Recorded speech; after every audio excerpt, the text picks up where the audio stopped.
Tere ilusat teisipäeva hommikut. Ma usun, et sul juba näpud sügelevad, et saaks juba tegutsema hakata.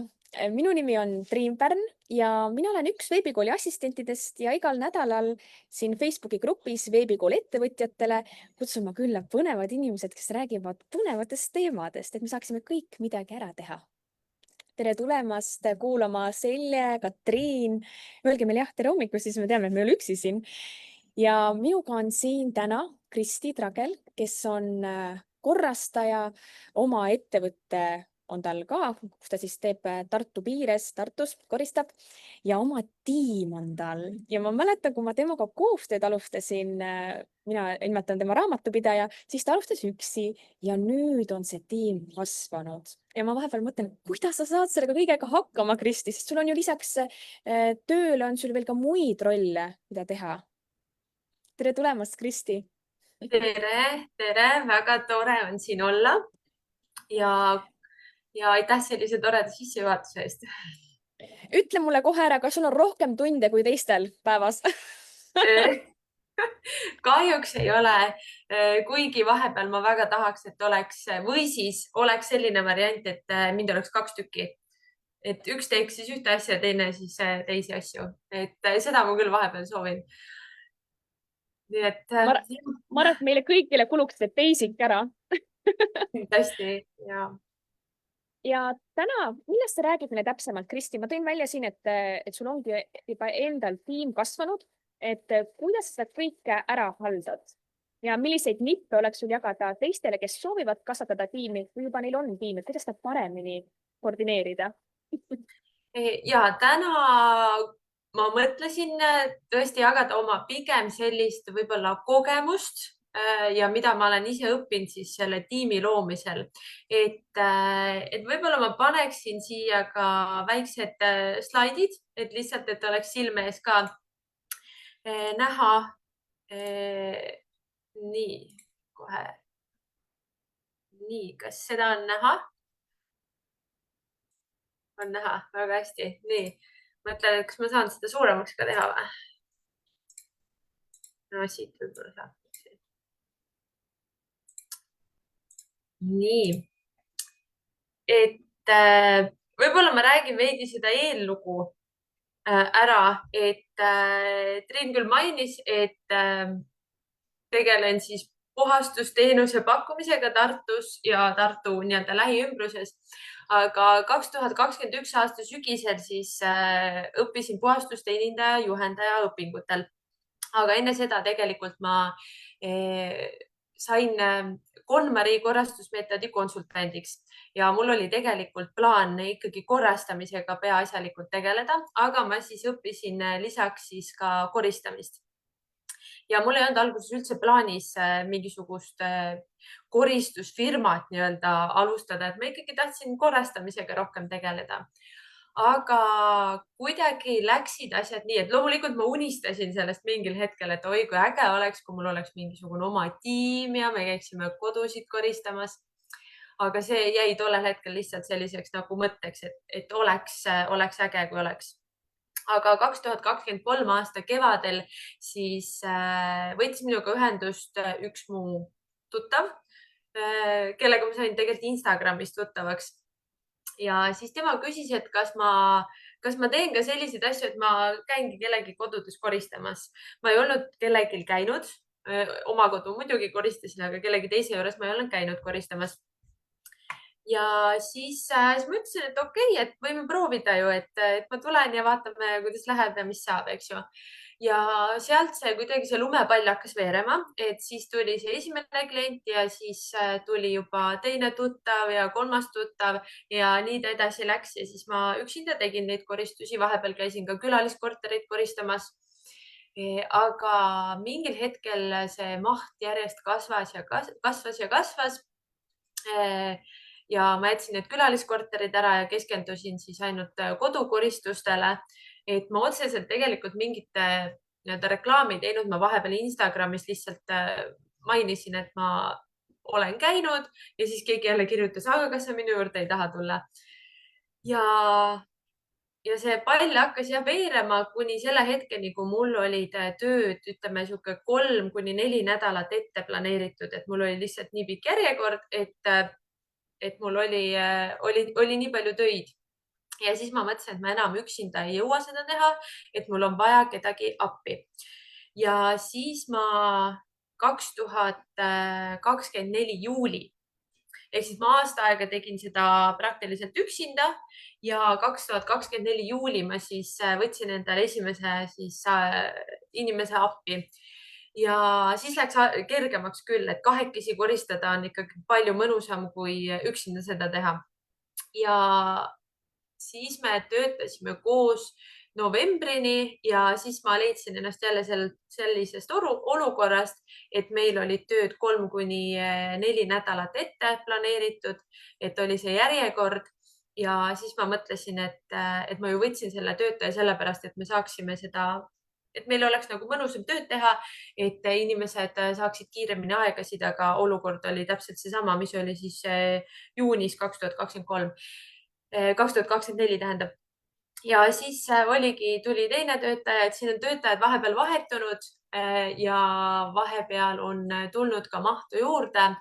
Ja 2025 juuli siis ehk siis nüüd paar kuud tagasi võtsin lõpuks endale ka oma nii-öelda rendipinna, et kus me siis saame neid kõiki koristustarvikuid hoiustada, et muidu need olid kõik mul omas kodus. Et see oli päris tüütu ausalt öeldes. Ehk siis sellel aastal on need asjad veel kiiremini kuidagi arenenud, et töötajaid on rohkem tulnud ja oma töökoht ja ühesõnaga ma olen kolinud kodust välja oma tööde ja asjadega. Et aga kuidas ma ei ole otseselt mingit nii-öelda juhtimist kusagil õppinud või ma ei ole mitte kunagi olnud kellegi tööandja ega mingisugune tiimijuht, et see olukord tuli minu jaoks täiesti nagu või see roll oli minu jaoks hästi nagu uus. Et ega ma ei teadnud ka, mida nagu oodata või kuidas seda tiimi juhtida, et see kõik on läinud sellise katse-eksitusmeetodil nii-öelda ja siis ma mõtlesingi, et ma täna jagan neid võib-olla tähelepanekuid, mida ma siis olen teinud selle aja jooksul, mil mul on siis olnud selline väike tiim. Et võib-olla keegi, kes seda kuulab, on mõelnud ka, et tahaks endale võtta võib-olla kellegi appi, kellegi juurde, et oleks lihtsam. Aga võib-olla ei ole seda julgenud veel teha. Et üks asi, mis kindlasti takistas ka mind näiteks ka selle töö või selle rendi nii-öelda pinna võtmisel, et ma reaalselt viin oma koristusasjad kodust ära ja viin kuskilegi mujale. Et takistas kindlasti igasugused hirmud. Esiteks loomulikult rahaline, et kas ma tulen rahadega välja, kas ma majanduslikult nagu suudan selle rendi eest ja kommunaalkulude eest maksta. Ja teiseks on see, et kas see üldse hakkab toimima, on ju, et kas mul on ikkagi neid kliente nii palju, et ma nagu saaksin seda lubada endale. Ehk siis mind takistas hirm selle ees, et võib-olla asjad ei ole nii nagu või asjad ei lähe nii, nagu ma tahan, ehk siis nad ei ole perfektsed, eks ju.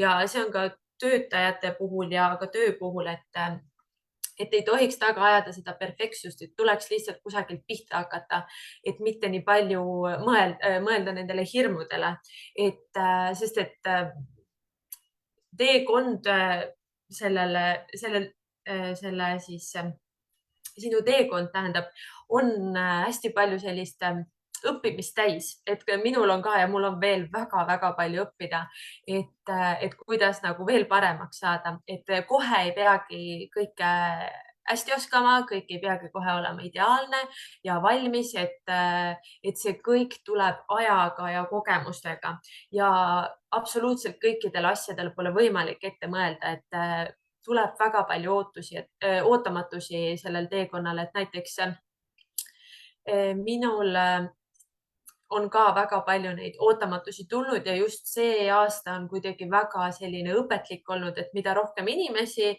seda rohkem tuleb ka erinevaid ootamatusi ja erinevaid olukordi, mis siis annavad sellist õppimiskohta juurde. ja kindlasti ennem, kui üldse alustada selle tiimi loomist või siis üldse natuke suuremalt siis toimetama hakata, on hästi oluline oma valdkonna kohta uurida.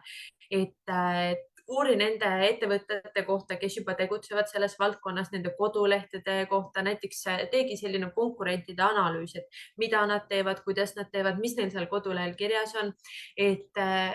Mina räägin sellise teenusepakkuja seisukohalt ja koristusteenuse seisukohalt, et kindlasti vaadata, et mina olen ka palju uurinud, et mida teised pakuvad, et ongi koristamisel on ka erinevad koristused, et on suurpuhastused, regulaarkoristused, akendepesud, kõik siuksed asjad. Et kuidas on näiteks konkurendid kirjutanud välja nende tööde nimekirja näiteks või et mis sina nagu teistmoodi saaksid näiteks pakkuda või kas sa tahaksid midagi sarnast pakkuda. Ja kindlasti võiksid proovida välja selgitada ka selle valdkonna sellised probleemid ja murekohad. Et kui mina alustasin, siis ega mina ei teadnud kõiki probleeme ette ju, mis võib tulla, et mina läksin ja mõtlesin, et ma teen siis seda tööd ja nii tore ja mulle meeldib koristada, aga ma ei olnud üldse teadlik nendest sellistest muredest ja asjadest, et mis võib olla selle valdkonnaga seotud, eks ju, et näiteks ongi see, et klient ei ole rahul, mis siis saab või et hästi oluline on nagu paika panna mingisugused kindlad ka reeglid, et siin jõuangi süsteemide juurde ka, kindlad reeglid nii endale, töötajatele kui ka klientidele, et koristamine on ka tegelikult väga lai mõiste, on ju, et mõned firmad teevad ühtemoodi, mõned firmad teistmoodi, et kui me teeme näiteks regulaarkoristusi, üldkoristusi, siis me ei tee seda või tähendab, meil on kindlaks määratud tööd, mida me siis selle koristuse ajal teeme. Et võib-olla me märkame tõesti, et näed, siit on must, sealt on must, et tahaks hirmsasti nagu ära koristada, aga siis tuleb jälle see ette, et meil on ajaline piirang, et me peame jõudma ka näiteks teisele objektile. Siis tuleb ka see, et kui me ükskord selle mingisuguse koha seal ära koristame, siis me peaksime tegelikult tegema seda kogu aeg. Aga kas see on meie tööde nimekirjas, ehk siis see tööde nimekiri kindlasti väga selgelt nagu välja tuua ja see selgeks teha nii endale kui töötajatele kui ka siis klientidele, et mida me mis ajal siis nagu teeme. Et ei oleks niisugust nii-öelda valesti mõistmist või et kõik saaksid asjadest nagu ühtemoodi aru. Ehk siis me peame mingisuguse piiri tõmbama, et näiteks töötajate puhul ka, et kas me seda ei teegi või seda teeme, on ju. Ja ma olen öelnud ka, et me ei saa nagu päris kõiki asju ka näiteks üldkoristuse ajal või regulaarkoristuse ajal korda teha või puhtaks teha, et me peame ikkagi mingid piirid kuskilegi tõmbama. Ja hästi oluline ongi see, et kuidas me neid piire saame tõmmata, ongi erinevad tabelid, kalendrid, süsteemid, et need peavad olema hästi lihtsad, arusaadavad ja omavahelised piirid ja kokkulepped peaksid ka olema sõlmitud, et millal on siis see tööaeg, millal on puhkeaeg. Et näiteks ka see, et me üksteist ei sega töövälisel ajal, on ju, et näiteks ongi 8-5 on see tööaeg ja siis me võime üksteisele kirjutada murede, rõõmudega, mis iganes, aga kui see kell 5 näiteks kukub, et siis ärme tülita üksteist tööasjadega, et hoida tööelu ja eraelu nagu eraldi, et mina loomulikult mõtlen 24/7 tööasjade peale, aga lihtsalt, et töötajaid mitte nagu nii-öelda koormata 24/7 siis tööasjadega. Et loomulikult tuleb ette igasuguseid ootamatusi ja nendest on vaja mõnedest asjadest kohe rääkida, aga üleüldises mõttes, et tuleks hoida seda selget joont puhkeaja ja tööaja vahel.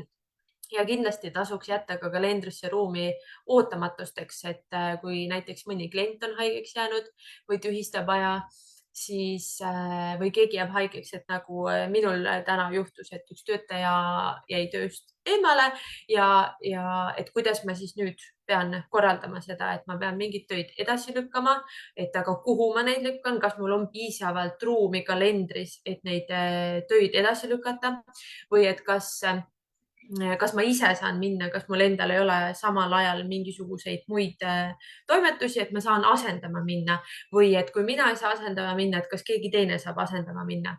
Et see süsteem peab ka olema, et juhul kui juhtub see, et mis siis saab, mis on plaan A, mis on plaan B, on ju. Et üldiselt on õnneks minul hästi toredad kliendid, kõik on väga mõistvad ja saavad aru, kui miskit on vaja edasi lükata. Et selles mõttes on nagu hästi, et nad on toredad ja vastutulelikud. Ja mis on veel minu meelest hästi oluline selle tiimi juures, et ma ütlen ausalt, et tegelikult inimesi on väga keeruline juhtida. Ka väikest hulka inimesi, ma ei kujuta ette, kui neid inimesi on 10 või enam, et kõik inimesed on erinevad ja kõik inimesed nii-öelda sa ei tea kunagi ette, kuidas mõni inimene käitub mingisuguses pingelises olukorras. Et hästi oluline on see suhtlus ka omavahel, et sellest algabki kõik, et võimalikult selged piirid seada töötajatele ja võimalikult selgeks teha mingisugused tööülesanded ja delegeerida ja kindlasti julgeda delegeerida, et alguses on kindlasti see väga nagu raske, sest et sina oled selle ettevõtte nii-öelda nägu ja omanik, et kuidas sa siis nüüd annad selle mingisuguse tööülesande kellelegi teisele teha, aga ta ju ei tee nii hästi kui mina, on ju. Olete kindlasti seda tundnud, et aga ma ei julge anda, ta ei tee täpselt samamoodi nagu sina. No loomulikult ta ei tee täpselt samamoodi nagu sina või ta ei olegi sina, et selles mõttes, et peab julgema lasta ka lahti ja usaldama teisi inimesi. Et see on alguses väga keeruline, aga samas see annab sulle sellist nagu vabadust juurde, et alguses on raske, aga mingil hetkel läheb kergemaks.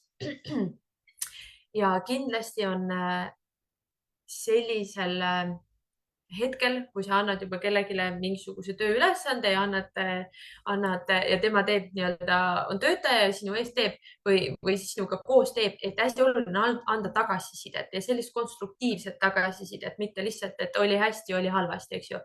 Et sellist, et mida saaks paremini teha või mida sa märkad, et kus saaks aega kokku hoida või midagi sellist. Ja kindlasti on veel olulisem see, et sa küsiksid ka endale tagasisidet. Sest tihtipeale me ei oska panna ennast teiste olukorda, me ei oska ennast kõrvalt vaadata, et me näeme võib-olla ühe mätta otsast ainult seda kõike, aga mis tegelikult nagu teised näevad, et see tagasisidestamine on hästi oluline. Ja selleks, et see tiim oleks selline üksmeelne, et sul oleks töötajatega hea selline suhe, on hästi oluline ka sellised regulaarsed nii-öelda koosviibimised. Et kas siis koosolekud on ju, et vähemasti sa näitad neile või sa oled nendega koos ja sa näitad, et sind saab usaldada, et ükskõik, mis juhtub, on ju, või ükskõik, kuidas asjad on, et sind saab usaldada, et sa oled olemas, et sa regulaarselt küsid töötajate käest, et kuidas neil läheb, et kas saaks midagi paremini teha. Ja samamoodi kindlasti aitavad kaasa ka ühised siuksed üritused, et kasvõi siis mingid jõulupäevad, sünnipäevade tähistamised, mis iganes, et igaühele oma võimete kohaselt, et ei pea mingit suurt, tõesti mingit pidu korraldama, aga näiteks sünnipäevadel sihuke väike lillekimp või kommikarp, et noh, kellel, kuidas võimalused on. Et sellised väiksed žestid on hästi olulised ja kindlasti kuulata töötajaid ja ise ka nagu olla kohal, kui sa nendega räägid, et tihtipeale räägitakse ka sellistest isiklikematest teemadest võib-olla, et panna tähele, mida ta räägib, võib-olla tal on mingisugused raskused näiteks eraelus, on ju, et tunda huvi ka selle vastu, et ma ei ütlegi, et peaks kohe sõber olema ja sõbralisti lisama või nagu selles mõttes, et töövälisel ajal läbi käima, aga lihtsalt ole nagu inimlik ja ole selline, ole sõbralik oma töötajate vastu. Ja siit jõuame järgmiste asjade juurde, milleks on siis kindlusta end. mis on ka võib-olla sellise viimase poole aasta jooksul tulnud lauale, et alguses ma ei osanud ennast üldse mingite hirmude ja asjade eest kaitsta, et see negatiivsus tegelikult ei ole üldse hea, aga kindlasti tasuks läbi mõelda kõige halvemad stsenaariumid ka, et mis juhtuda saab, et kas sa oled nende vastu kaitstud ja mis siis saab, kui tekibki näiteks mingisugune rahaline või varaline kahju, et kui rääkida siis koristamisest, et siin on päris palju võimalusi, kuidas võib juhtuda midagi sellist, et peab mingeid asju kinni maksma, et kas siis ongi kogemata tõmbata mingisuguse vaasi maha, on ju, ja peab kinni maksma või veel hullem mingisuguse teleka näiteks või siis vannitoas, ma ei tea, segistite rikkumine või mingite pindade rikkumine või mis iganes, et mis siis saab, kui peaks juhtuma midagi sellist, et kas sa oled selle vastu nagu kindlustatud. Ma ei mõtle siin otse nagu sellist kindlustust, no seda ka kindlasti, aga et kes see vastutab, et kas vastutad sina, kas vastutab töötaja või millisel määral keegi vastutab, missugune on see vastutus või kelle süü läbi see siis tegi ja kas sa oled piisavalt palju andnud juhiseid, et kuidas asju teha, et need asjad ei juhtuks näiteks, et kas sinu poolt on antud kõik juhised, kõik eeskirjad, kõik töövahendid, kõik asjad, et inimene saaks tööd teha, et tal ei juhtuks mingisuguseid äpardusi. Ja kui juhtub, et kes siis vastutab ja kes on siis süüdi, et see on võib-olla jah, selline, mis on selle tiimi juhtimise ja selle ettevõtluse juures sihuke negatiivne asi, aga sellele peab mõtlema, sest päriselu ei ole alati lust ja lillepidu, et ei ole kõik alati hästi, et võib-olla paistab hästi, et üldiselt inimesed ikkagi jagavad sotsiaalmeedias ja ka üldse teistele jagavad häid asju, et kõik on hästi, kõik on tore, on ju, aga samas alati ei ole niiviisi. Aga kui need raskused tulevad, siis mis mina olen selle lühikese aja jooksul nagu õppinud, on see, et probleemid ja mured on õppimiseks ja kogemuste saamiseks, et korra nad võib-olla niidavad su jalust, aga hästi oluline ongi see, et ära kohe reageeri nendele asjadele, et võta natuke mõtlemisaega, kasvõi see pool päeva, kasvõi õhtul saad teada mingi uudise, et võta hommikul siis selge peaga ja siis vasta või siis tee see otsus ära, et võta natuke endale mõtlemisaega ja siis reageeri. Et need on paraku, neid probleeme tuleb, muresid tuleb, aga oluline on võtta neid kui õppetundi ja sellist kogemust, et alati on lahendus olemas, et mina olen seda endale kogu aeg nagu korrutanud, ükskõik mis asi on olnud või mis asi võib veel tulla, et kõik laheneb, et ta ei pruugi laheneda ühe päevaga, ühe nädalaga, aga kõik laheneb, alati on lahendus olemas ja kõige hullem, mis saabki juhtuda, ongi see, et sa pead sammu tagasi astuma, on ju. Et midagi paremaks teha. Ja kindlasti tuleb analüüsida ja seda kõike protsessi ja siis paremaks teha.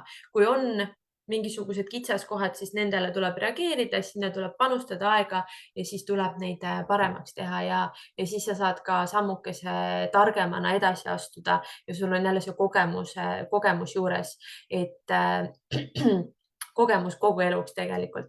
Ja mis mina olen ka selle kõige puhul nagu mõelnud, et kõige hullem asi, mis minuga praegu juhtuda saab, on see, et ma pean kõikidele töötajatele ütlema, et tööd enam ei ole, ma ei saa teile tööd enam pakkuda, pean oma rendipinna üles ütlema, ma saan siis minna tagasi 9-st 5-ni tööle. Et see on kõige hullem, mis tegelikult juhtuda saab. Aga kui see juhtub, siis mul on vähemalt olemas see kogemus, et ma olen seda teinud, mul on selline hea kogemus terveks eluks olemas, ja ma saan alati ka uuesti alustada, et need mured ja probleemid on tegelikult ühest küljest päris head asjad, et nendega saab õppida ja kogemust juurde ja paremaks. Et kui kogu aeg oleks kõik hästi, siis me püsiksimegi tegelikult kogu aeg ühe pulga peal, et me ei saakski paremaks. Ja viimase asjana ütle rohkem ei, et alustava ettevõtjana või siis alustava tiimina on kindlasti hästi oluline see, et tuleb hästi palju või tuleb tellimusi ja siis tahaks kõike vastu võtta ja vahet ei ole, ma teen öösel tööd, ma teen päeval tööd, et peaasi, et ma saaks neid kliente. aga minu kogemus jälle näitab seda, et ütle rohkem ei, et kui sa ikkagi tunned, et see töö ei ole see, mida sa nagu tahaks vastu võtta, kuigi nagu raha oleks vaja ja nagu võiks võtta, aga sa tunned, et siiski mitte, siis pigem ära tee, et puhka siis see päev näiteks ja taastu ja sa lähed järgmisel päeval palju energilisemana edasi. Et pane prioriteedid paika, prioriteet oled juhina kindlasti sina. Ja kui sinul on kõik hästi, kui sina oled puhanud, energiline, siis on ka tegelikult teised ja sa saad motivatsiooni edasi anda. Et tegutse nii, et sa ennast säästad ja sa teisi säästad, et sa ei koorma teisi tööga üle, sa ei koorma ennast tööga üle, sest et kui sa seda teed, siis see lihtsalt ei ole jätkusuutlik see asi.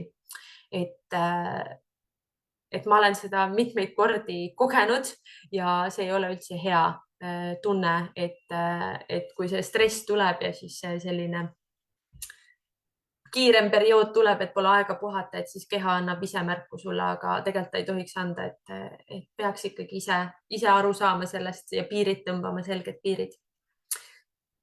Nii, aga ma ei tea, kas meil on mingeid küsimusi ka tekkinud, et ma vaatan, kell on 10:26. Hetkel küsimusi ei ole ja mulle nii meeldis, Kristi, mis sa siin välja tõid ka, et tegelikult peamiselt ongi, et hakka lihtsalt kuskilt pihta. Mida teha? Ole inimlik lihtsalt. Ja et sa ei pea kõike vastu võtma. Nagu sa ütlesid ka, ma arvan, et päris paljud tunnevad ennast ära siin, et alguses ongi, et tema tahab mu teenust, tahab teenust.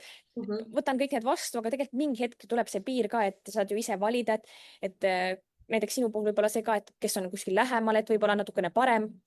Ja et seda tundsin ennast kohe seal ära, et mina olen ka praegu öelnud, et ei, kui on tulnud näiteks mingid päringud raamatupidamiseks, et kas ma tunnen, et see ei ole võib-olla minu teema, et siis lihtsalt julgesti öelda ja siis tead, kohe kergem tunne. Algus oli raske, aga pärast oli kohe kergem. Nii et see oli nii julgustav kuulata seda, mis sa praegu ütlesid. Ja, sest et minul on ka väga mitmeid töid olnud seda, et ma kuskile ikka mahutan, et ma nagu proovin inimestele vastu tulla, et ma proovin olla jah, nagu, et neile anda hästi kiiresti mingid ajad või asjad. Aga siis pärast ma saan aru, et see maksab mulle nii valusalt kätte, et ma pigem seda ei taha teha enam, et proovib neid piire rohkem ja hoida, kuigi see on väga raske ja ikka tahaks, et rohkem oleks kliente ja rohkem tööd ja inimesed räägivad sinust, et sa teed nii hästi aga samas ongi see, et lõpuks sa enam ei jõuagi teha, kui sa puhkust ei anna või sa ei ütle ei. Just. Kristi, kui keegi tunneb ära, et ta sooviks abi, kas ta sooviks siis, et sina oma tiimiga tuleksite abiks koristama või siis kas on mingid võimalusi üldse, kui ma tegelikult ei taha kedagi lasta enda koju, ma tahaks ise teha, aga mul puudub teadmistest.